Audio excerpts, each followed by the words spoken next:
사도행전 2장 42절로 47절 말씀.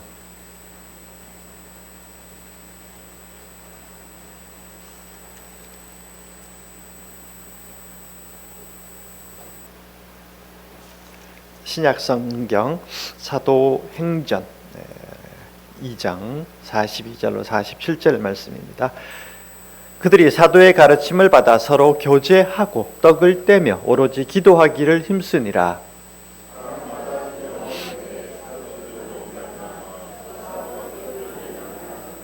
믿는 사람이 다 함께 있어 모든 물건을 서로 통용하고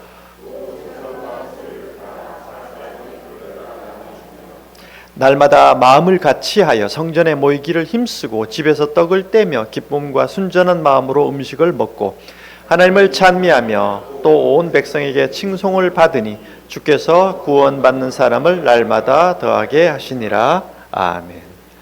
오늘은 사도행전 2장 말씀을 중심으로 해서 교회에 대한 말씀, 특히 교회가 희망의 공동체, 희망적이고 또 세상의 희망이 되는 공동체에 대한 그런 테마를 가지고 같이 오늘 말씀을 나누도록 그렇게 합니다. 오늘 말씀은 초대 교회가 가장 순수했던 그 시기에 교회의 모습을 보여주고 있는데, 이 우리 프로테스탄트 교회도 그렇고 교회 안에도 보면 이제 여러 종파들이 있는데, 교회에는 환원주의 운동이라는 게 있습니다. 그중에 이제 환원주의라는 건 뭔가 하면 초대교회로 돌아가자 뭐 이런 건데요. 우리 프로테스탄트 교회도 사실은 초대교회로 돌아가자는 운동의 일환입니다. 중세교회가 너무 성직자 중심의 사회니까 이거 초대교회는 성직자 중심이 아니고 제가 성령 안에서 공동체를 이루었기 때문에 이런 맥락도 있습니다. 또 교파 중에 그리스도의 교회라는 교회가 또 있고, 요즘 이제 2단으로 돼 있지만 하나님의 교회, 이런 것도 보면 캐치프레이즈는 뭔가 아니면 원래 교회로 돌아가자. 이 인간적인 것들을 싹 빼고 그 교회 역사 속에 있는 여러 가지 죄로 혹은 인위적인 것들로 물들어 있는 것들 빼고 초대 교회로 돌아가 보자. 이제 그런 운동이 이제 환원주의 운동이 있는데, 그리스도의 교회 중에는 어떤 교회까지 있는가 하면 초대 교회 때는 피아노가 없었다 이거죠.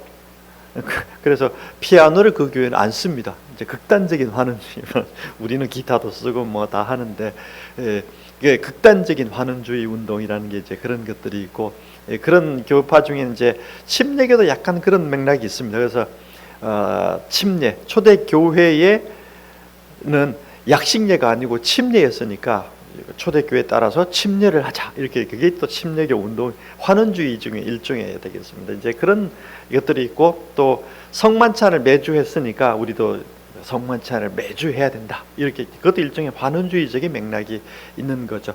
어떻든 교회 운동 중에는 초대교회의 그 순수한 시기로 돌아가서 우리가 이렇게 좀 교회 생활을 해야 된다, 이제 이렇게 보는데, 오늘 우리 교회도 어떤 맥락을 갖고 좀 우리 맑은 샘 교회를 세워갈 건지도 함께 고민하면서, 또 그 속에서 초대교회는 어떤 모습이었는지 이런 것들을 좀 같이 몇 가지 살펴보면서 우리 교회 혹은 우리 삶을 좀 같이 생각해 보는 시간이 되겠습니다.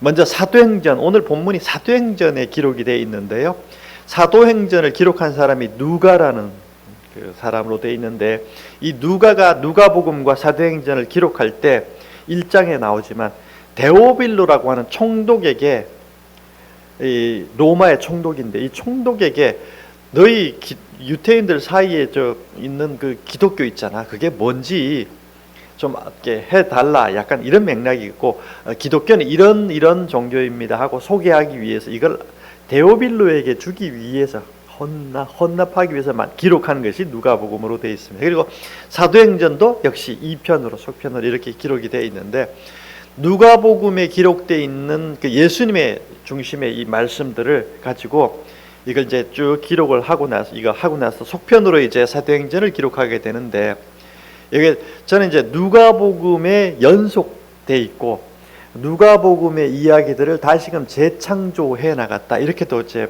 이게 무슨 소린가 하면, 누가복음의 중심에 있는 분은 역시 예수님이 제 중심의 이야기죠, 그죠? 네, 예수님이 어떤 사역을 했고 어떤 맥락이 있는가 이런 것들을 이제 쭉 소개를 하는데, 사도행전은 뭔가 하면 사도들의 이야기인데 사도들이 살았던 이야기들을 혹은 사역했던 것들을 기록하는데 베드로와 바울 이런 사람들이 중심이 되는데 베드로와 바울은 사실은 원래는 12제자가 아니죠.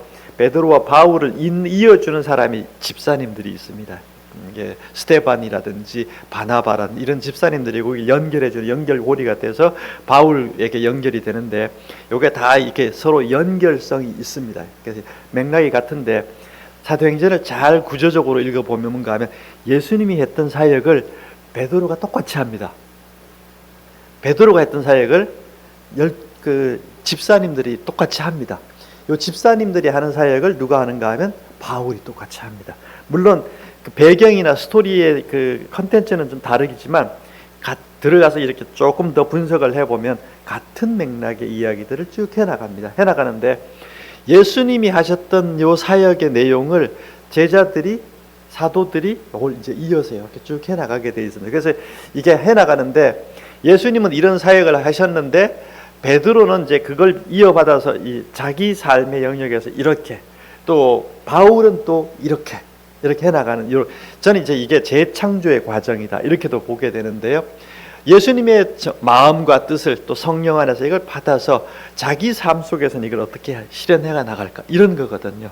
그래서 근본적인 모티브는 예수님의 삶이었어요. 예수님의 설교나 치유나 아니면 그분의 사역, 십자가 이런 것들이 되는데 이 제자들도 그걸 기억하고 자기 삶 속에서 같은 걸 실현해 가는 거죠. 이게 이제 저는 창조의 과정, 재창조의 과정이다 그렇게 보게 됩니다. 물론 이 모든 것들의 배후에는 연속성 속에서는 항상 하시는 분이 뒤에 성령이 나오십니다. 사도행전 누가복음의 시작도 제가 누차 말씀드리지만 예수님의 사역의 모든 것들은 하나님의 영을 받고 이건 하나님과 더불어서 혹은 하나님의 뜻을 생각하면서 예수님은 자신의 삶을 하셨죠. 성령 안에서 하셨는데 사도행전도 시작이 뭔가 하면 성령을 받으면서 시작이 돼요. 그래서 이게 이 사도행전에 성령을 받으면서 했다고 하는 이게 뭔가 하면 예수님이 받으셨던 영을 똑같이 받는 거예요. 그 영을 따라서 자신의 사역을 해나가는 거죠. 그게 이제 성령 안에. 그래서 누가복음 예수님의 사역과 사도들의 사역이 사실은 내용이 좀 구체적인 세부적인 이건 다르지만 근본적인 목적이나 의도나 뜻이나 그래서 감추어져 있는 어떤 맥락은 동일한 맥락을 갖고 있다 이렇게 보게 됩니다. 이 성령께서 오시면 그럼 항상 어떤가 하면 이게 성령이 제일 처음 등장하는 게 우리 삼위일체 창세기부터 등장하잖아요. 땅이 창세기 1장 2절에 혼돈하고 공허하며 흑암이 깊음 위에 있고 하나님의 영은 수면 위에 운행하셨다 이렇게 돼 있잖아요. 이게 이제 온 세상이 사실 물로 덮여 있는 이런 세계인데 혼돈과 공허와 흑암 이런 것들이 있는 세계란 말이죠. 이건 이제 사람이 살기 어려운 환경인 거예요. 그 속에서 하나님의 영이 운행하시면서 코스모스, 질서 있는 조화로운 세계를 만들어 가시는 거죠. 그러니까 성령이 계신 곳에는 생명이 살아갈 수 있는 질서, 조화 이런 것들을 만들어 가게 돼요. 그래서 하늘의 빛을 만드시고 땅을 만드시고 바다를 만드시고 이게 분리하고 바닷속의 생명체가 또 땅 위의 생명체가 세워지게 되고 이런 것들이 이제 이루어지는 모습들을 우리가 창조 과정에서 보게 되는데 성령이 계신 곳에는 항상 이렇게 생명이 넘치도록 또 우리 인간의 언어로 치면 정말로 살만한 세상으로 만들어 가시는 게 성령이 하시는 사역이에요. 우리가 살아가기 참 어려운 환경이다 하는 것은 지금 성령이 떠나 계시는 상황이다 이렇게도 볼 수 있는 거죠. 성령이 계신 곳에는 항상 이런 것들이 있다. 그래서 우리가 사회 속에 인간 사회나 역사 속으로 이게 들어오셔서 예수님을 통해서 이 사역을 해나갈 때는 혼돈과 공허한 인간 사회를 다시금 생명력 넘치는 공동체 사회로 만들어 가시는 그런 사역을 하시는 것이 예수님의 사역이었고 그걸 이어받은 것이 교회의 사역이었다 이렇게도 정의를 할 수가 있겠습니다. 그래서 교회는 항상 성령을 통해서 생명력이 넘치는 새로운 공동체를 자꾸 만들어 가는 거죠. 그래서 교회는 보면 순수하고 우리 인간이 바라볼 때는 천국과 같은 세계를 만들려고 끊임없이 노력하는 사람들이 모여 있는 것이 교회예요. 교회는 그래서 항상 천국을 바라보고 혹은 예수님이 하셨던 초대 사역이나 초대 교회를 바라보고 어떻게 하면 우리가 살고 있는 세계는 사실은 살기 어려운 세계고 여러 가지 척박한 세계에 살고 있는데 이걸 다시금 우리 살기 좋은 세계로 어떻게 만들까, 이런 것들을 이제 고민하면서 같이 사역을 해 나가는 곳이 이제 교회 공동체다, 이렇게 볼 수가 있을 것 같습니다. 교회 탄생의 과정을 기록한 것이죠. 오늘 얘기했던 것인데, 누가는 이런 것들을 기록할 때도 상당히 이 사람이 창의적인 일들을 많이 이제 해 나가게 되는데, 이걸 쓸 때 보면은 우리 이제 여러분 일기 쓰듯이 혹은 뭐 이제 이렇게 쓰는 것이 아니라 그 속에는 다 계산해 가지고 이게 성령께서 어떻게 일하셨고 예수님의 맥락이 어떻게 나오는지, 이게 사도행전에서 똑같이 사도들은 어떤 식으로 이걸 예수님이 했던 사역을 반영해서 했는지 이런 것들을 잘 이제 묘사가 되어 있습니다. 그래서 우리가 이런 것들 이제 더 분석해서 누가복음 사도행전을 읽어보면 알겠지만, 이런 것들 보면 상당히 많이 누가가 창의적인 능력을 발휘해서 사도행전을 기록했다, 이렇게 볼 수 있습니다. 여러분, 그래서 이거 책을 쓸 때도 그냥 여러분 우리 일기 쓰듯이 오늘 있었던 일들 이렇게 쓰듯이 쓰는 게 아니고, 여기에는 다 생각하고 깊이 있게 이걸 어떻게 성령의 사역을, 예수님의 사역을 사도들이 재현했는가, 이걸 재현이라는 용어도 쓸 수 있을 것 같은데, 이런 것들을 잘 이제 묘사하기 위해서 사도행전이 기록이 되어 있습니다. 이건 르네 마그리트라는 초현실주의자 화가가 그린 그림인데요. 제가 좋아하는 그림이긴 합니다. 근데 저기 보면 화가가 새 알을 보고 도화지에는 뭘 그려요? 새를 그리죠. 이게 같을까요, 다를까요? 다르죠. 모습은 다른데 어때요? 연속성도 있습니다. 새는 새 알로부터, 닭은 계란으로부터 나오듯이 이게 연속성이 있는 것, 다른 것 같은데, 그래서 누가복음과 사도행전, 예수님 이야기, 사도들의 이야기 다른 것 같은데, 누가는 예수님 이야기를 보고 사도들의 이야기를 이렇게 기록해 나갈 때 이걸 이제 같은 맥락을 사실은 담고 있는 거예요. 그래서 DNA적으로 보게 되면, 우리가 오늘날 용어로 DNA적으로 보면 저 새 알과 새는 DNA적으로 일치해 있는 거죠. 이게 이제 성령의 역할이 이제 그런 것인데, 창조적인 능력이라고 하는 것은 저 새 알을 보고 새를 그려갈 수 있는 게 창조적인 능력인 거예요. 이런 되는데, 그럼 이제 교회는 뭔가 하면, 오늘날 교회는 뭔가 하면 성경에 기록되어 있는 예수님의 이야기나 사도행전 이런 책들을 읽고 오늘날 교회가 어떻게 그 예수님과 초대교회의 정신을 잘 이어받아서 공동체를, 그죠, 그때의 공동체를 아름답게 세워갈 거냐 하는 것을 이제 오늘날 교회가 해야 될 역할이기도 하고, 우리가 힘써야 되는 능력들도 바로 거기에 있다, 이렇게 볼 수 있습니다. 좀 곁다리 얘기지만, 우리나라 K컬처, 요즘 뭐 K자 들어가는 게 세계적으로 이제 세계적인 문화가 됐는데, 뭐 여러분 옛날 제가 어릴 때만 해도 노래 그러면은, 물론 우리나라 가수들 7080 노래 뭐 사랑 얘기, 이별 얘기 노래도 많이 있었지만, 젊은이들 사이에서는 팝송을 많이 들었어요. 그죠? 아시죠? 이제 영어로 된 노래, 뜻도 모르면서 부르는 노래 많이 있잖아요. 그죠? 있었는데 요즘은 여러분 이제 팝송 별로 뭐 듣기도 하지만 많이 안 들어요. 우리나라 노래가 워낙 잘 만들어요. 이게 보면은 우리나라 이 문화계 쪽 분들도, 산업계도 그렇죠. 문화계 쪽도 상당히 모방하면서 뭔가 새로운 것들을 창조해 나가는 이런 능력들이 탁월해요. 보면. 그래서 우리나라가 상당히 이제 그런 부분에서 에너지가 많고, 저기 캐데헌, 그죠? K컬처 데몬 뭐 헌터, 이런 그 제목으로 요즘 넷플릭스에서 요즘 뭐 전 세계 1등이라고 그러는데, 보셨겠지만 그 K-팝이라고 하는 소재하고 한국 문화하고 거기다 한국의 농심 라면까지 넣어가지고 이런 것들을 만들어서 하는데, 이게 참 우리도 우리나라 사람도 좋아하지만 외국 사람들이 더 좋아하는 것 같아요. 이제 이런 거 만드는 거 보게 되면 상당히 우리가 과거의 여러 가지 문화적인 유산들, 이런 것들을 잘 검토해서 여기에다가 새로운 것들을 만들어가는 이런 모방과 창조하는 능력이 우리나라가 상당히 좋은 것 같습니다. 그래서 그런 것들이 이제 되는데, 저기 보면은 우리 경복궁에 있는 우리 사자상인가요? 뭐 그 해태라고도 했는데 옛날에 그랬는데 또 나오고 우리나라 고유의 어떤 것들도 저기 이제 함입이 돼 있고 뭐 이런 건데요. 모방하고 과거의 유산들을 잘 새롭게 재창조해 가고 이런 능력들이 우리 한국 사람들에게는 탁월함이 있는 것 같습니다. 그런 것들이 되는데 우리 교회가 기본적으로 가져야 될 기본 자세라고 하는 것들이 이 시편에 또 나오고 오늘 찬양에도 나왔지만 노래를 부를 때도 이전에 없었던 노래로 나 주님을 경배해 이렇게 나오잖아요. 이전에 없었던 노래로 나 주님을 경배해 이렇게 되는데 시편 96편에도 새 노래로 여호와께 노래해라 이렇게 나옵니다. 그럼 우리 맨날 똑같은 노래를 부르는데 무슨 새 노래로 부릅니까? 이러는데 여러분 이게 새로운 마음으로 우리가 그 찬양도 찬송가도 부르면서 우리가 그때 새로운 감흥을 갖고 불러가야 돼요.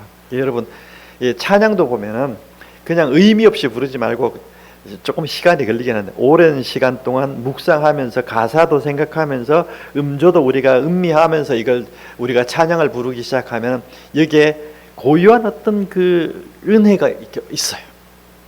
이게 나오는 거죠. 그게 이제 그 상황을 얘기할 때 이전에 없었던 노래로 새 노래로 시편 40편에도 새 노래로 하나님을 찬양해라.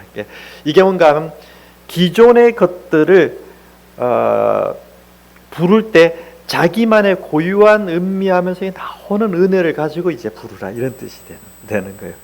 여러분 우리 음악하시는 분들 피아니스트도 있고 음악가들도 보면 옛날에 이미 작곡된 것들을 다시금 연주를 하잖아요.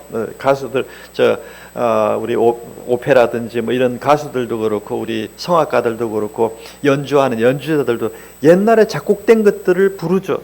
이게 찬양 뭐 이렇게 하잖아요. 그죠? 연주를 하잖아요. 근데 여러분 그게 연주하는 사람들마다 사실은 다르게 연주를 하고 있어요. 우리는 잘 느끼지 못하지만 이지만 그 사람들은 다른 감흥으로 자신만의 독특한 해석을 가미해서 이걸 만듭니다. 연주를 해나갑니다.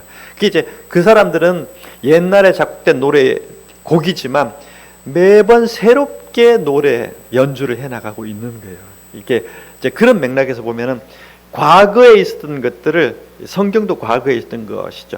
이걸 우리가 새롭게 읽으면서 우리 마음에 새로운 감흥을 만들고 우리 마음에 여러 가지 정신을 새롭게 만들고 그걸 가지고 기반으로 해서 개인의 삶과 공동체의 삶을 세워가는 거죠. 이게 이제 그래서 우리가 다시금 재해석이라는 용어를 쓰는데 일반 사회에서 재해석하는 과정에서 우리 인간에게는 힘이 생깁니다.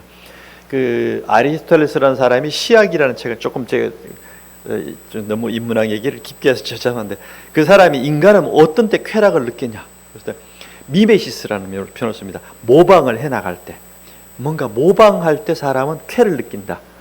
또 어떤 카타르시스 비극을 사람들은 옛날엔 비극이 많았으니까 비극을 보면서 뭘 느끼는가 하면 연극을 보면서 사람들은 거기서 자기 인간의 삶 속에서 어떤 여러 가지 어려움 환난 겪었던 마음의 상처들의 카타르시스를 느낀다는 거죠. 비극을 이런 것들. 그 다음 세 번째 이야기하는 게 마테테스. 사람은 뭔가 공부를 하면서 거기서 깨달음이 올 때 거기서부터 사람은 이 카타르시스 이런 것들이 이제 느껴진다. 그래서 우리가 공부를 하고 모방을 해나가고 그다음에 우리가 여러 가지 연극 이런 것들을 보면서 문화적인 컨텐츠를 보면서 사람은 마음에 뭔가 새로운 것들을 생기고 에너지가 생기고 치유도 받고 뭔가 이제 생기더라. 그래서 저는 우리 교회가 찬양이나 예배 이런 것들을 통해서 우리 안에 있는 여러 가지 내용들을 통해서 매일 새로운 마음과 영을 갖게 되고 그렇죠. 그래서 새로운 마음을 가지고 자기 인생과 공동체의 삶을 재창조해 가는 거죠. 그게 이제 교회는 그래서 늘 희망 안에서 삶을 재창조해 가는 그런 공동체라고 할 수가 있을 것 같아요. 누가가 이제 그런 것들을 보고 예배는 그래서 하나님의 영 안에서 매일 새롭게 말씀을 읽고 또 새로운 삶을 계획하고 구상하고 또 때로는 새로운 에너지를 받고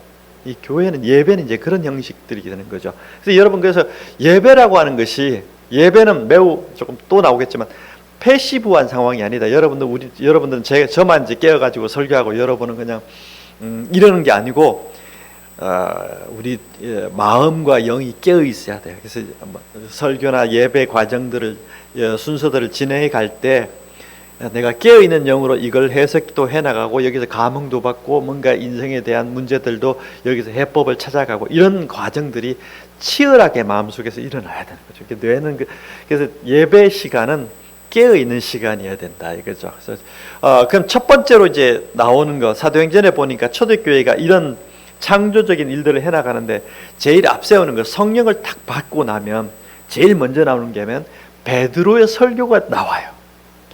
베드로가 장황한 설교를 하는데 사람들이 그 이야기를 듣고 뭐 수천 명이 회개를 했다, 2천 명이 회개를 했다, 뭐 이렇게 나오거든. 5천 명인가요? 회개를 했다 이렇게 나오거든요. 이게 설교 성령이 오시면 언어, 그러니까 이 예수님에 대한 이야기가 언어가 살아나게 되고 말이 살아나요. 그러니까 여러분 성령이 오시면 진리의 언어가 살아납니다. 말이 살아나게 돼요. 그러니까 목사님들이나 설교자들은 설교를 하게 되고 여러분들도 말씀을 나누는 일들이 생기는 거죠. 말씀을 묵상하고 묵상한 말씀들을 자꾸 나누고 이제 언어가 살아나야 창조적인 능력이 마음속에서 생겨나게 되는 거예요. 여러분 성령이 오시면 언어가 살아나게 좋은 언어가 살아나게 되고 진리의 언어가 살아나서 사람이 창조적인 능력과 에너지들이 생기더라. 그래서 수동적 예배가 아니라 영적인 예배라고 하는 것은 글쎄요 과정들이 사실은 뇌를 200% 깨워서 이게 한 구절 한 구절 읽고 찬양하고 기도해가는 과정들이 뇌를 팍 깨워서 해나가는 거예요. 해나가면서 그러면서 자기 인생의 문제들도 해결하고 공동체 문제를 해결해 나가고 나아가서는 우리 사회의 문제들도 기도하면서 또 나름대로의 해법을 찾아가고 어떻게 우리가 대응해야 될 것인지 개인적으로 혹은 공동체가 어떻게 해야 될 것인지 이런 것들을 같이 깨워서 사는 거죠. 그게 이제 예배자들이 해야 될 기본적인. 그래서 예배는 패시브하게 가면 안 된다. 그러니까 우리 중세 가톨릭 교회는 성직자만 그때는 여러분 사실은 뭐냐 하면 중세라고 하는 사회는 성직자는 좀 극단적으로 얘기하면 성직자는 사람이고 평신도는 사람이 아니었어요. 여러분 기가 완전 다릅니다. 그래서 그 갓파더라 그러죠. 갓파더. 나머지는 뭐예요? 그럼 그것 자체를 철폐하고 모든 사람들은 우리 다 프로테스탄트 교회 종교에 있던 모든 사람들은 성직자와 동일하게 하나님을 만나면서 예배하고 같이 말씀을 읽고 그러라고 우리 다 성경 다 보급해주고 이렇게 한 게 됩니다. 그래서 우리가 예배자들은 초대교회 사도들처럼 또는 성직자들처럼 동일하게 뇌를 깨워서 그렇게 우리가 말씀을 대하고 예배해 나가야 돼요. 그게 우리 인생을 주체적으로 주도적으로 창의적으로 이어가는 그런 길이기도 하기 때문에 그렇습니다. 그래서 예배는 말씀을 통해서 순서를 통해서 새로운 영이 성령께서 날마다 시간마다 우리에게 오시고 성령이 오시면 또 우리의 언어가 살아나게 되고 말씀이 살고 해서 우리 삶이 새롭게 또 열리게 되는 기반을 만들어줍니다. 그러니까 베드로의 설교가 성령이 오신다 하면서 베드로의 설교가 제일 먼저 나오죠. 그렇게 되는 과정들을 우리가 보게 됩니다. 그래서 여러분 교회는 변화를 거부하는 고루한 곳이 사실 아니에요. 말씀을 통해서 날마다 새롭게 뭔가 예배는 뇌를 끄고 단순히 반복적으로 행해지는 것이 결코 아닙니다. 기독교, 특히 초대교회와 프로테스탄트 교회는 성령 안에서 날마다 어떻게 보면 세상 용어로는 날마다 진보해 가는 거예요. 삶을 새롭게 창조해 가는 진보해 가는 곳이 바로 교회라고 할 수가 있습니다. 교회는 사실은 고루한 곳이 아닙니다. 날마다 새롭게 정신을 만들어가는 곳이니까 날마다 변화해 가고 나아가고 이런 것들을 해나가는 것이 사실은 교회입니다. 물론 교회는 이런 것이 있습니다. 전통이라고 하는 것은 그동안 우리 교회가 오랜 세월 동안 해왔던 전통을 이어받아서 전통 속에서 새로운 것들을 창조해 가죠. 이걸 이제 뉴턴이라는 분은 그런 얘기를 썼습니다. 우리가 그 사람 뉴턴이라는 사람이 프린키피아라는 유명한 책을 써서 이걸 세상에 내놓으니까 학자들이 비판하는 사람들 읽어보고는 이거 다른 사람들 이론들이 많이 들어있네요. 뭐 이제 이렇게 비판을 하니까 뭐라 그런가 하면 저는 거인의 어깨 위에 올라서서 그 다음을 보는 사람이지, 이렇게 얘기를 합니다. 거인의 어깨 위에 서서 멀리 본다. 그죠? 이게 교회라고 하는 것은 그동안의 전통이라고 하는 거인의 어깨 위에서 그 다음 세계를 보는 곳이에요. 그게 이제 그래서 창의적인 거죠. 그러니까 전통을 알아야 되는 거예요, 일부분은. 그래서 우리가 성경도 알고 교회 전통, 교회 역사도 알고 과거를 알고 그 다음 우리가 뇌를 깨워서 그 다음 세계는 뭘까? 이걸 고민하는 곳이 바로 교회라고 할 수 있고, 그래서 교회는 언어가 풍성한 곳이에요. 설교가 풍성하고 말이 풍성하고 말이 살아나고 이런 거죠. 우리 가톨릭 교회 같은 경우는 예전이 발달해 있죠. 뭐 여러 가지 예배 순서들이 언어 말씀보다는 성예전 이런 예전들이 많이 발달돼 있죠. 근데 우리는 말씀 중심으로 하는 이유가 그것이 성령이 오시면 말씀이 풍성해지더라, 이런 맥락 때문에 그런 것 같습니다. 자, 두 번째, 성령이 오시면 미라클, 기적이 일어납니다. 예수님도 환자들을 치유해 줬지만 베드로도 그렇고 미문에 있는 안전뱅이를 고쳐주고 베드로도 죽은 유두고라고 하는 청년들을 살려주고 이런 과정들이 나오는데, 이게 기적이라고 하는 것은 뭐냐면 이제 회복을 넘어서 온전한 삶을 살아가는 것이 이제 기적이라고 할 수가 있는데, 우리 삶에도 기적은 일어날 수 있습니다. 이걸 너무 언어를 표면적인 것들만 읽어가지고 우리 한국 교회도 과거에는 뭔가 하면 환자들이 교회 가가지고 기도해가지고 낫는 거, 물론 그게 기적이죠. 미라클. 옛날에 의학이 발달이 안 됐을 때는, 그래서 우리가 병원에 가도 뭐 치유 못되는 것들 다 기도원 가가지고 기도하면서 다 효과 있습니다. 성령께서 그런 치유도 해주시지만, 그러면 환자 아닌 사람들에게는 미라클 스토리가 우리 이야기 아닌가 이렇게 되는데, 여러분 여기 나오는 것들, 성경의 이야기들을 보면 기적이라고 하는 것은 뭐냐 하면 볼 것들을 못 보고 들어야 할 것들을 못 듣고 말해야 될 것들을 말하지 못하고 행동해야 되는 것 행동하지 못하는 사람들은 다 치유의 대상인 거예요. 그러니까 보지 못하고 듣지 못하고 말하지 못하고 행동하지 못하는 사람들은 그게 자유가 박탈되어 있는 상태잖아요. 근데 이걸 다시금 보게 하고 듣게 하고 말하게 하고 행동하게 하는 것 자체가 치유인 거예요. 근데 여러분 가만히 생각해 보면 우리 보고 싶은 거 다 볼 수 있다, 우리가 듣고 싶은 거 다 들을 수 있는가, 말하고 싶은 거 다 말할 수 있는가, 행동하고 싶은 거 다 행동하고 있는가, 이렇게 질문해 보면 우리 마음속에, 특히 마음속에는 상당히 많은 장애들이 있어요. 보고 싶은 거 잘 다 볼 수 없고 듣고 싶은 거 말하고 싶은 거 행동, 이런 자유가 없단 말이죠. 그래서 여러분, 우리 마음속에 인간의 궁극적인 마음은 저는 이렇게 봅니다. 성경에도 나오지만 항상 기뻐하고 범사에 감사하는 인생이죠. 인생은 그게 사실은 자유가 있는 거예요. 인생의 궁극적인 자유라고 하는 것은 기쁨이 있고 인생 자체가 감사가 있는 이런 인생이거든요. 근데 여러분, 우리 그거 잘 안 되잖아요. 이미 마음의 일종의 자유롭지 못한 뭔가 내 마음을 사로잡게 있는 게 있는 거죠. 그거 사실은 우리가 그런 면에서 보면 우리도 치유해야 될 부분들이 우리 마음 가운데는 있습니다. 그 완전한 자유, 내가 원하는 기쁨과 평화와 이런 것들을 누리려고 하면은 우리 마음의 치유들도 필요한 거예요. 그래서 경제적인 것들 때문에 이런 것, 여러 가지 사람 때문에 오는 여러 가지 불편한 감정들도 사실은 여러분 다 자유로워져야 되거든요. 근데 그 자유롭지 못하다고 하는 것은 우리가 일부분 마음의 치유가 필요한, 기적이 필요한 사람들이죠. 우리 사회에 이런 분들, 김창옥 씨라든지 뭐 저런 분들이 나와가지고 TV에 나와서 여러 가지 문제들, 삶의 문제들을 뭐 솔루션 분석해주고 해석해주고 뭔가 솔루션을 제공해주고 이렇게 하잖아요. 그게 인기 있는 이유가 뭔가 하면 우리 사회에 마음의 장애인들이 너무 많은 거예요. 제가 볼 땐 마음이 자유롭지 못해요.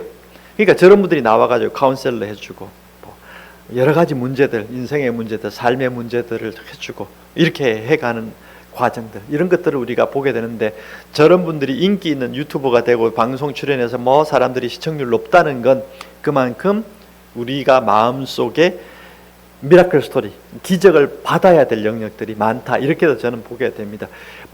완전하게 마음의 자유를 누리고 진정 원하는 삶, 진실되고 선하고 아름다운 인생을 선택하며 살고 자유롭게 그것을 자기가 누릴 수 있다면 미라클 스토리, 미라클이 이루어지고 있는 거예요. 근데 그게 안 되고 있다면 치유받아야 되는 거예요. 예수님을 통해서 예수님을 만나고 성령 안에서 다시금 치유하고 우리가 다시금 회복된. 그래서 우리가 성령 안에 있는 사람들은 영혼이 자유로워요. 자유로워요. 그게 세상으로부터 오는 다양한 형태의 도전들이 있다 할지라도 자유롭습니다. 이런 것들을 우리가 보게 되고, 세 번째는 성령은 우리에게 오면 공동체의 유대관계를 만들어 주십니다. 이게 오늘날 보면은 예수님도 보면은 제 12제자와 더불어서 완전한 공동체를, 퍼펙트하진 않지만 거의 완전에 가까운 공동체를 이루었다고 보는데요. 이건 완전한 존중과 사랑으로부터 시작되는 거예요. 태초에 시작된 아담과 하와 때 있었던 에덴 동산에서 아담과 하와가 서로를 대했던, 타락하기 이전에요. 이런 마음으로 다시금 돌아가서 완전한 존중과 사랑이 있는 공동체를 예수님이 이루고자 하셨죠.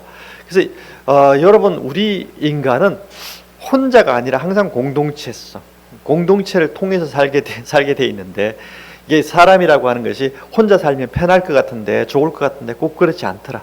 물론 사람을 같이 살아간다는 건 불편함도 따릅니다. 그렇지만 이웃은 반드시 필요하다. 왜냐하면 인간은 누구로부터 존중과 사랑을 받아야 되거든요.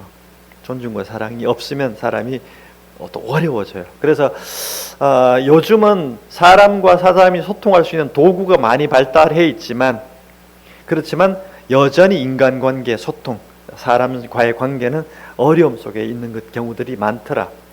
우리 사람 때문에, 사람 참 그런 것 같아요. 사람 때문에 스트레스 많이 받아요. 동시에 그렇잖아요. 일 때문에 사람 사는 사회 속에서 스트레스라고 하는 건 어떤 분은 이렇게 정의하더라고요. 스트레스는 내가 만나고 싶지 않은 사람을 만나거나 내가 만나고 싶지 않은 일을 만날 때 사람은 스트레스를 받는데요. 근데 또 동시에 사람은 자기가 하고 싶은 일을 못할 때, 혹은 만나고 싶은 사람을 만나지 못할 때 외로움을 느낀대요. 사람이라는 게 참 그래요. 그래서 만나야 될 사람들, 하고 싶은 일을 해야 되는 거죠. 사람은 그 속에서 뭔가 해나가는데, 그렇다고 세상은 다 나에게 내가 만나고 싶은 사람, 만나고 싶은 일로 가득한 세상이 아닌 게 문제인 거죠. 그러면 우리가 이제 성령 안에서 이 문제를, 예수님은 어떻게 대응했는가, 초대교회 사도들은 어떻게 대응했는가, 이런 것들을 보게 되면 이분들은 만나고 싶지 않은 사람, 만나고 싶지 않은 일에 대해서도 잘 대응을 해요.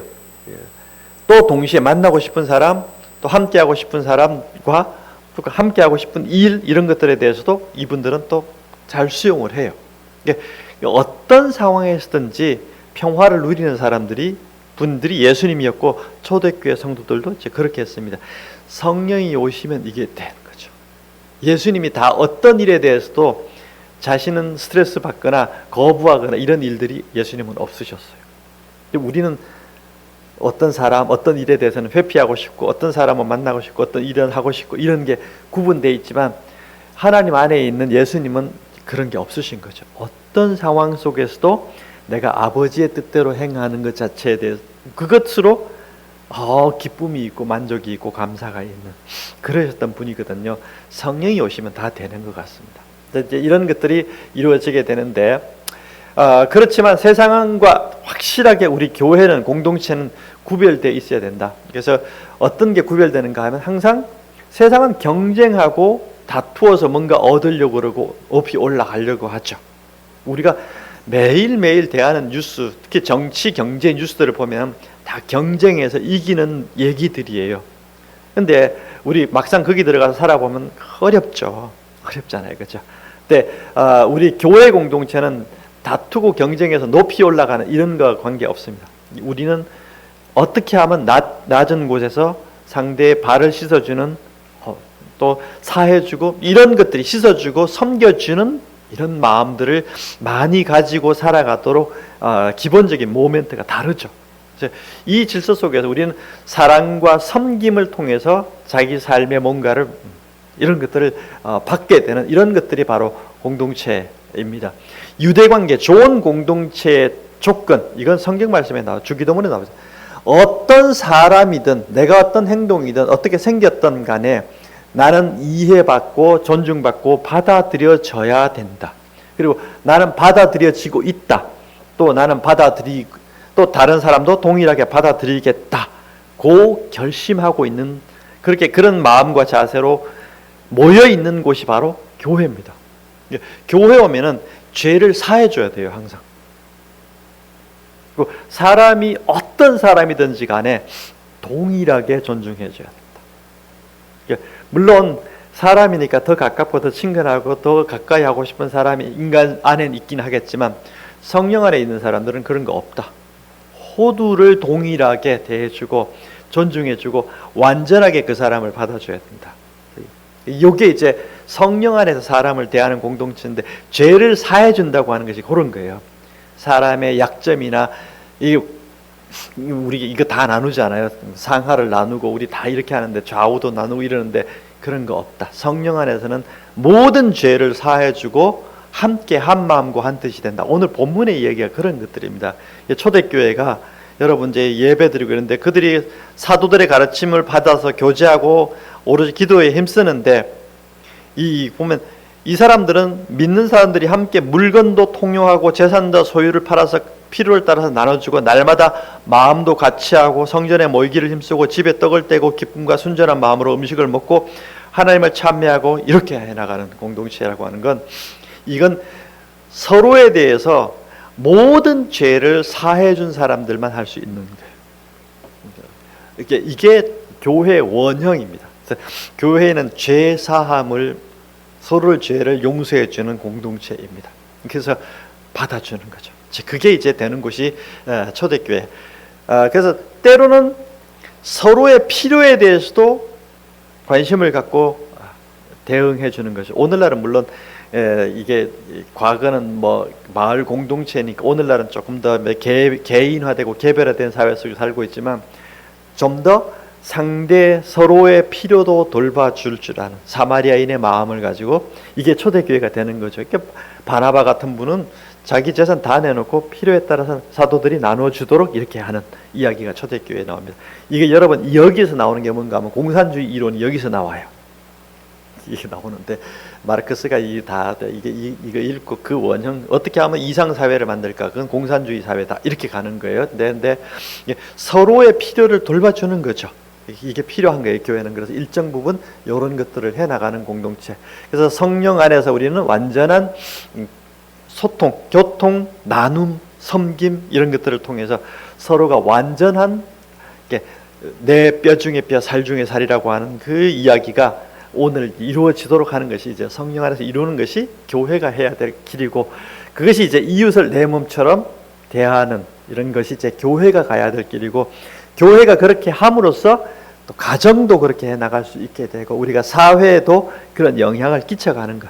오늘 마지막 구절에도 주께서 구원받은 사람을 날마다 더하게 하셨다. 이건 뭔가 하면 초대교회가 그런 영향력을 사회에 끼쳤기 때문에 그 사람들이 교회로 들어왔다. 이런 얘기로 해석이 될 수도 있을 것 같습니다.